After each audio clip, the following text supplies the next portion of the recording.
मध्य प्रदेश की आर्थिक राजधानी इंदौर के माननीय न्यायालय से कारोबारी हेमंत पाल सुसाइड मामले में लसूड़िया थाने पर दर्ज आत्महत्या के लिए उकसाने की धाराओं के प्रकरण में आरोपी पक्षी की दलीलों के आधार पर केस को निरस्त कर दिया गया है। पूरे प्रकरण में मृतक की पत्नी और भाजपा नेता कृष्ण राठौर एक अन्य को भी केस से निरस्त कर दिया गया है। क्या पूरा मामला है, थोड़ा विस्तार से बताएं।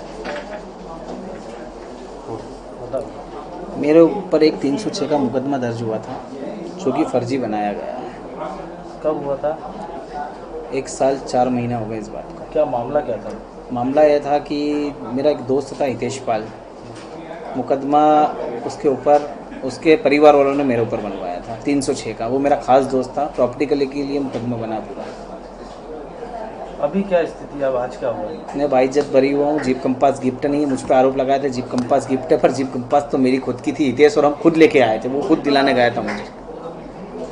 आज कैसा महसूस कर रहे हैं? न्याय मिला आपको? न्याय मिला है, देर से मिला है, अच्छा मिला है। 1 साल 7 महीने का वनवास काटा है मैंने, 1 साल 4 महीने का वनवास काटा है। अब आगे की क्या कार्रवाई रणनीति आपकी? आगे की रणनीति यह है कि मैं इन पे मानहानि का दावा करूंगा। देखो ये फोटो, हितेश पाल खुद गाड़ी लेके आया था।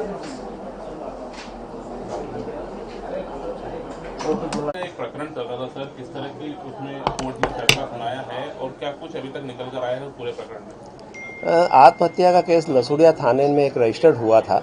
उसमें हितेश पाल ने सुसाइड किया था। उसमें पुलिस लसूड़िया ने इन्वेस्टिगेशन कंप्लीट करने के बाद चार्जशीट फाइल की थी। चार्जशीट के बाद में हम लोगों ने उसको हाईकोर्ट में चैलेंज किया था कि ये फर्जी केस बनाया गया है इन लोगों के खिलाफ, क्योंकि ये लोग घटनास्थल पे उस समय नहीं थे। उससे एक दिन पहले पति पत्नी के बीच में दोनों में विवाद हुआ था और ये महालक्ष्मी मंदिर में गए थे और वहाँ पे हितेश ने उसकी पत्नी के साथ मारपीट की थी।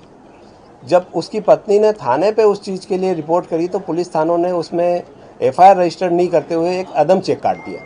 अदम चेक काटने के बाद में हुआ ये कि पुलिस ने हितेश पाल मृतक जो है उसको फ़ोन लगाया कि आप थाने पे आओ, तो वो थाने पे नहीं जाते हुए अपने किसी दोस्त के साथ चला गया और बाद में ये मालूम पड़ा कि रात को उसने अपने घर पे सुसाइड कर लिया।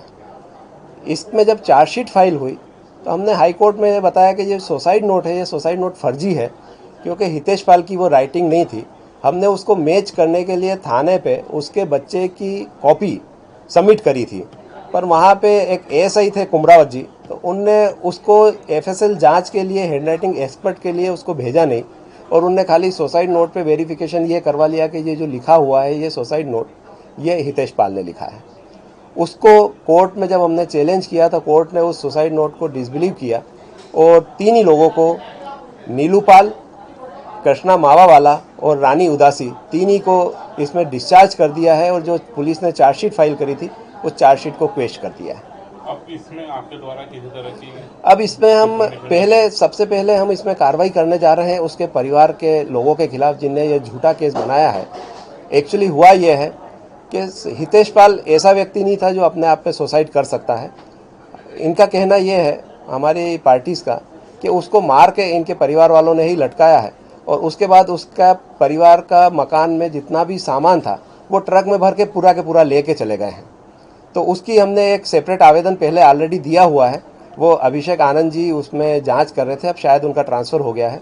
तो अब देखते हैं कौन अधिकारी आते हैं और क्या कार्रवाई करते हैं। अदरवाइज हम कोर्ट में अलग से कार्रवाई करेंगे। किन लोगों का आरोप लगा रहे हैं? उसके परिवार के उसके पिताजी हैं, उसके भाई हैं और एक उनके साथ में उनका बुआ का लड़का राधेश्याम रहता था। इन 3 ही लोगों के खिलाफ इनको शंका है कि इन लोगों ने मार के उसको लटका दिया। कोर्ट ने रिलीफ दिया और किन तथ्यों के आधार पर? कोर्ट ने जो सुसाइड नोट था उसको डिसबिलीव किया है। कोर्ट ने उस सुसाइड नोट को माना नहीं है और कोर्ट ने कहा है कि अगर एज इट इज़ भी सुसाइड नोट को मान लिया जाए तो भी 306 का केस नहीं बनता है और इन लोगों ने उसको आत्महत्या के लिए प्रेरित किया हो ऐसा कोई कारण उस सुसाइड नोट में नहीं दिखता है, इसलिए इनको सबको डिस्चार्ज कर दिया। पुलिस की कार्यप्रणाली को लेकर पुलिस की कार्यप्रणाली के लिए कोर्ट ने तो उसमें कोई फाइंडिंग नहीं दी है, पर हम पुलिस के खिलाफ अलग से कार्रवाई कर रहे हैं। टार्स में हम केस लगा रहे हैं और मानहानि का भी केस लगा रहे हैं। अभय सारस्वत एडवोकेट।